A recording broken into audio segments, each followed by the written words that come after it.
Hey guys, welcome to another conversation with Shannon and Lena. Today we are talking about leadership. We will be talking about types of leadership. We will be talking about qualities of a good leader. And then we're also going to, of course, throw leaders from the Bible into the scheme of things. So, what is the definition of a leader? It is the, should I say secular? Definition Yes, of leader would be the position or function of a person who leads, directs, or guides a group of people. So that is the generic definition of a leader, but we're going to do a little twist on things as we do, and we'll go from there. So how do you want to start? Do you want to do all right? So I would say maybe a more elaborate definition of leadership is the act of influencing or serving others out of crisis interests in their lives so they can accomplish God's purpose for and through them. Okay. So when we talk about leaders' qualities, what should a good leader have? I would say first and foremost, vision. For sure.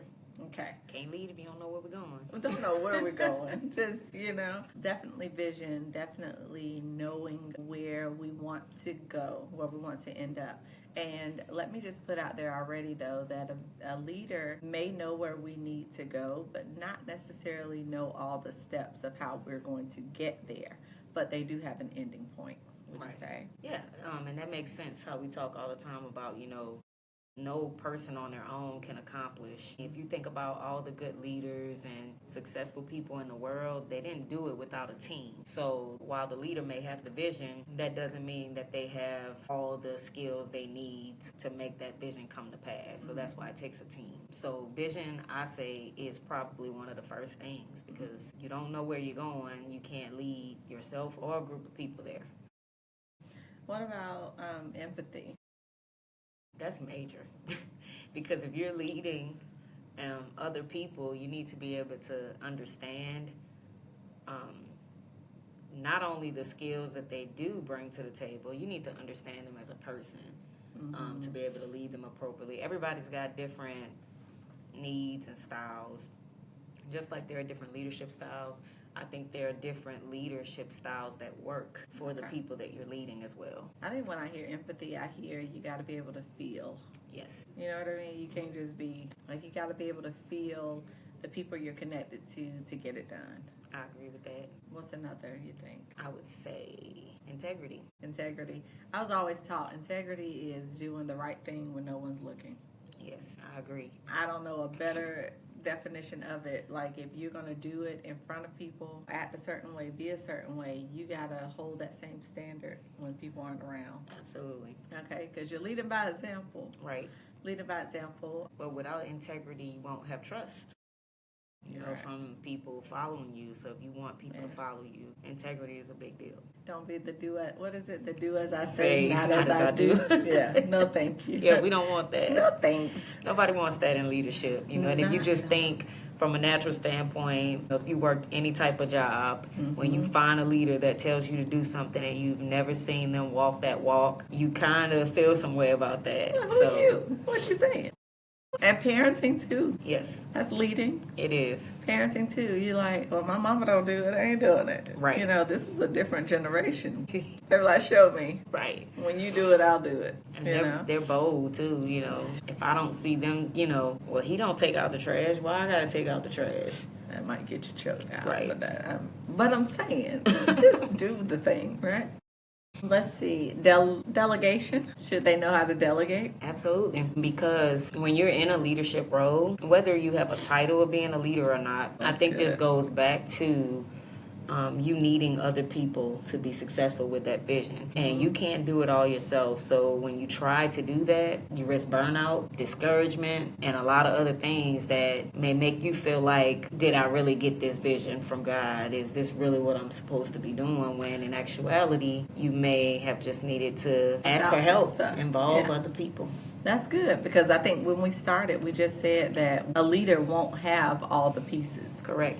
So, yeah, that's like, I think because I like application. That's almost like a surgeon or a doctor. You know what I mean? Yeah. They do the surgery, but they're trying to clean up and count the gauzes and do all the things at Right. the same. Something gonna get messed up. It might leave something in there. Jesus. Like, do your part. If you are the leader with the vision, yes, you can have something to add, but no, you can't do it all by yourself. But who is helping you is just as important, your circle and your team members. Right. And I just want to add that, and I had a good leader before, they used to always say, be a leader amongst leaders. Just because there's someone with the title doesn't mean that there aren't other leaders within that same group. You know, you might have a level of expertise with one thing and someone else has it with the other. I like it. So really, essentially just leading each other with whatever gifts and talents that we've been blessed with. I like it. I like that. You said something about not having a title. So you think someone can be a leader without a title? Absolutely. Because it's the behavior that you're really looking at. And vice versa. Someone can have a title and not be a leader. Just because you carry a leadership title doesn't make you a leader. It's really about the qualities, the attributes that you're bringing to the table. Because the main thing I think about when I hear leadership is influence. And if you are not influencing what people, are you doing? Then you might just be managing. You choosing balance today. Okay. All right. What about resilience? I think that's if you don't have it when you start, you definitely have some at some point, because there's going to be so much that happens when you're trying to lead something that you're going to have to learn to be able to bounce back from. And if you think about some of the leaders in the Bible, for Joseph as an example, you know, all of what he took from his brothers and everything, and he still did not, you know, he still gave grace to them, you know, and forgave them and everything, but he took a lot and it never held him down. He was always able to come back from that. I like that, because I think when you say that, when you talk about resilience, it is like a rubber band. Like, you're going to get knocked down, but as a real leader, you're going to get knocked down. You got to pop right back up. And not only pop back up, but learn from why you fail. You know what I mean? So it's like you're not necessarily ever failing. Or if you feel like you're failing, hopefully you're failing forward because you're learning from every fall. Right. Okay. I like that. I learned stuff along the way. We'll talk about self-awareness. Do you think you should be self-aware? I do. Yeah, I think you should, from the standpoint of being able to, like, just take retrospection of yourself. Yes. Being accountable. Being able to say, I was wrong, or, you know, decision, but we can move forward from that. Right. So I think self-awareness, and why do you always, as a leader, you don't always have to wait for somebody to call you out. Right. Address the thing. Yeah, I think that's Say great the leadership. thing. Yes. Because what it does is teaches the people that on your team, it teaches them you human just like them. You're going to make mistakes. What's important is what did you learn from it? And how are you going to address that going forward? So I think being self-aware, being accountable, being able to admit to faults and apologize is very important in being a leader. And again, it builds that trust, because now people know that they can trust you. Well, I think it also fosters a safe place, because if they could do it, you're like, it ain't so bad if I make a mistake. Right. I can go on and come forward and say my piece too, and we keep it moving. Listening, communication, being a listener. I'm gonna let you go. Yeah, that's got to be a part of it, because there's no way you can lead if you don't listen. Listen to your people and communicate effectively with your people. That is something that's how you're going to get those steps. That's how you're going to get from the vision to bringing it to pass. So communication is very important, but the biggest part of communication is being a good listener. And I think that's hard for a lot of us to do. So, you know, it's something you have to actively work on. I'm trying. I'm trying every day. But I think mine usually is more of when you get a particular age, you don't forget what you was going to say. But I listen very well. I think I do most of the time. Like, I can grab. Because listening, okay, you have 2 ears and 1 mouth. That's what we used to tell the kids. Listen more than before you respond. I'm a special case. listen. Neither here nor there. It's not about me. I feel like you listen. But I also... You grasp the important things. I think you listen, but you also... You interject a lot. I do. Because you're trying to... I promise you, I'll forget lose this thought, so let me... I get it, and I do the same thing, so, guilty of it too. But, I don't feel like there's any ill intent from it, or I don't feel like it's I'm listening to respond type thing. Right. So I feel like there's a difference. And I think also it will come back, though. You'll know if someone listened, because even when they are ready to respond, maybe not even at that moment, but like if something else comes up, you'll know what they absorbed from that conversation. For sure. Okay. Yep. So let's talk about some styles of leadership. I'll start with laissez-faire. I always laugh because it sounds like lazy. Right. That's the first thing that I was thinking about. Lazy leadership. It's minimal intervention, just trusting the team to do what they're supposed to do. Do what they're supposed to do. But you would have to have some skills of communication to trust the team, because if the team don't know what to do, so maybe this can be, I'm gonna tell y'all what we're gonna do, and this your role, and I think it's more of, we need to do this. Just expect good luck. See, now I don't know if I would do well under that type of leadership. I would not. I'm be like, I have questions. Excuse me.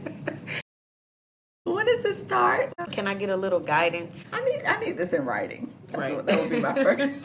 I need this in writing. What are we doing? So I don't think we want to be that. And do you feel like that's your leadership style? Not at all. Not at all. Yeah, it definitely wasn't mine. Not mine. I'll say. No. I'm going to try to give you more than you need to know when leading. So, the next one, transformational. Focused on inspiring and motivating followers to achieve extraordinary outcomes and personal growth. I like that one. I think I'm going to be a combination of a couple of these. Okay. I like that one. I think that's me. Okay. At least, that's what I desire to be. I can't say if that's what other people would say. That's what I like, because I know how I feel when I have a transformational leader. Someone that's inspiring, motivating. I don't need someone that's micromanaging me per se, but I do like guidance and someone that cares about my development and want to see me get to the next level. So I do like that. I believe that, and even from a Christ-centered standpoint, that is kind of how we all should lead. Discipling and loving on people, like you want them and their personal growth to be the best and extraordinary, right? God's love is extraordinary, and so the way we show them love or lead or just purpose, whatever our purpose is in their lives, should be extra. I agree. Yes, extraordinary, and not bougie extra, like silly, just extraordinary. Authoritative, clear vision, direction, and expectations while fostering a sense of purpose and motivation, aware of team members' needs, and encourages creativity. I like that one too. I'm almost feeling like you got to have a combination of the three, because, you want to be authoritative. You want to give clear vision and direction. Yes. Right? You want to foster that sense of purpose, but then you also want to inspire and motivate them, and then you can go ahead and trust the team to do what they need to do. But I feel like you almost need a little bit of all of them to be a really good leader. I agree. In that order, though. Yes. Not trust them to do what they want, then try to work backwards to correct stuff. Be clear. Yeah. Right. That makes the difference for sure. Yeah. Sequence is important. Negative behaviors of a leader. Things that undermine the team, the morale, the productivity, and overall effectiveness. Yes. And I think Saul had good qualities. If we go to a leader in the Bible, Saul had good qualities as well. It's a catch-22 for me with Saul. Saul had issues in certain areas, but he could still be used by God. All right? Which is all of us. Let me not be, if you think you are, if you think you have arrived, you're in a dangerous position. But he had issues. The Joker was trying to kill David on a bad day, right? But God still used him to do things. But also the negative part of it was like, even when you saw someone in your circle that meant well to you, he was still trying to hurt and he was jealous of. You going nowhere fast with that attitude, you know? So yeah, Saul, I say not necessarily full negative, but when you give that definition, I kind of look at him from the standpoint of the jealousy type. What about Moses? I like that one because Moses, I can relate because, you know, Moses was quiet and he kind of like, you want me to go speak to the people? Moses said, I can't talk straight, I'm talking slow. You know, but I think he was a good example because he was obedient, you know, and even though he didn't think that this was something like, why, you know, you sure you want me to do this? You know, he still was obedient and he was blessed, you know, by God. I feel like, you know, he had a heart for God, you know. But why would we do that? Like, God created us and we'd be like, you sure? Yeah, that's the Lord, you sure? And he's like, yeah, I am. And he don't need us like that. Like he don't. He doesn't. But I think insecurity, you know, also just where you are in your walk with God. I'm about to choose balance. Your level of faith and all that kind of stuff plays a huge role. But if he created us and we're questioning him, aren't we saying he doesn't know what he doing? Yeah, he made a mistake. I mean, I'm trying not to choose balance, saying like, aren't we? I don't think we intend to say that. However, that is essentially what we're saying. Okay, what about Jeremiah? I think about him encouraging leaders and motivating, right? Jeremiah, I would have loved to like see Jeremiah in action. I feel like he was very strong in leading. He was also a little petty, but it made sense. And I think that's, you know, so Jeremiah 33:3, you know, he was encouraging leaders and motivating them from that standpoint. And then Joseph being an example of you can't tell everybody your dream and vision. Yeah.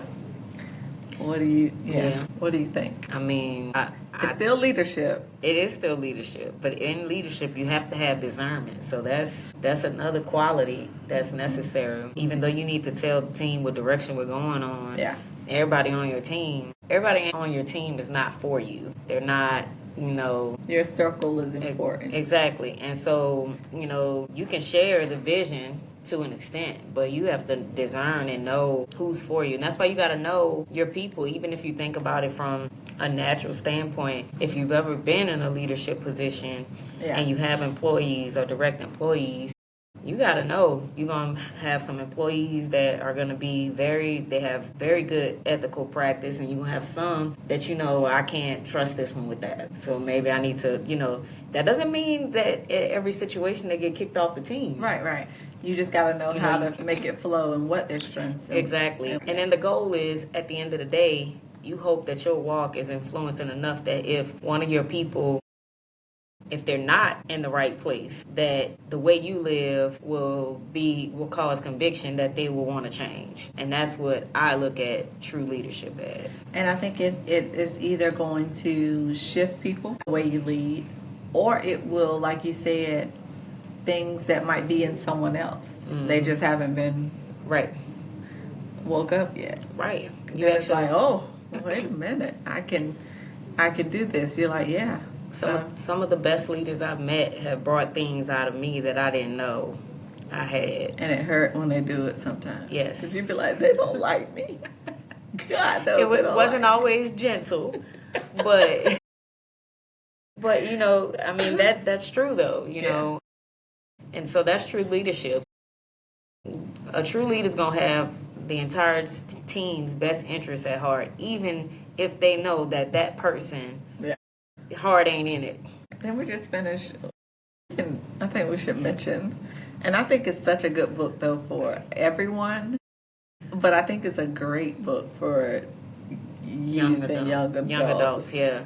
Like, I think it's like, it should be required reading when you talk about your circle. And that book is called The Energy Bus. It's so rich in little nuggets, but they're so profound in what they're talking about. And it's, you know, just a summary is talking about the energy vampires. Yes. You know, who your circle is, and also even bringing out the things from people that don't really know what's in them. So and just overall bringing that good positive energy wherever you go. You know, walking into a room and being able to shift the atmosphere just because you walked in, or you know, being able to give hope to people who are depressed and worried, you know, and really having a hard time in life. You know, just being a light. That part I think one of the things I walked away with from that book is a life touches a life that touches a life. Everything's connected. Yes. Yeah. So important. I think it's a great book. But I think the message we would like to get across today is that leadership is everywhere. Everybody is going to experience leadership, and everyone.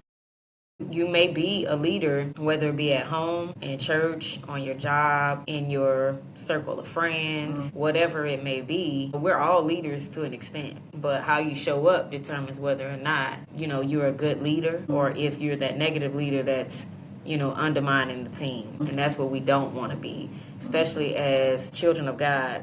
He was the best example. Jesus was the best example of what true leadership is, and it's really serving others. Yes. So that's what the message is that we're really trying to get across today. I love it because I think the world thinks I did it. I pulled myself up. I did this. No, like who gave you the bootstraps? Right. Bootstraps. You know what I mean? I pulled myself up by my own bootstraps. Where do bootstraps come from? Right. The Lord. Yeah, I couldn't have said it any better. Yeah. But we don't do this alone. Leadership is good, bad, or indifferent. Can we please be good leadership to people? Male or female? Male or female. Can we talk about a female real quick? We can. Esther. Yes. Esther was a good leader. However, even in what we talked about before, it kind of had to be pulled out of her by Moab. And it was funny because Esther was like, I mean, I ain't doing that has something to do with me. And, you know, to paraphrase, you know, Moab was like, you know, you in this too, right? These your people. You going down if we go down. Then it was like, oh, change of thought. So I think even when you don't feel like you're a leader, and having people to be able to pull the greatness out of you means all the world, you know, as well. But yes, let's be good leaders. Let's be godly leaders. Let's lead by example. Yes. Not always looking for someone else to do it. Like, what can you do to ultimately serve? Let us know your thoughts. Let us know comments. Let us know what you got out of this. Let us know what kind of leader you think you are. All the things. Yeah. All right. So we will see you next time with Conversations with Shannon and Lena. Have a good day. Have a good one. Don't forget to like, comment, and subscribe.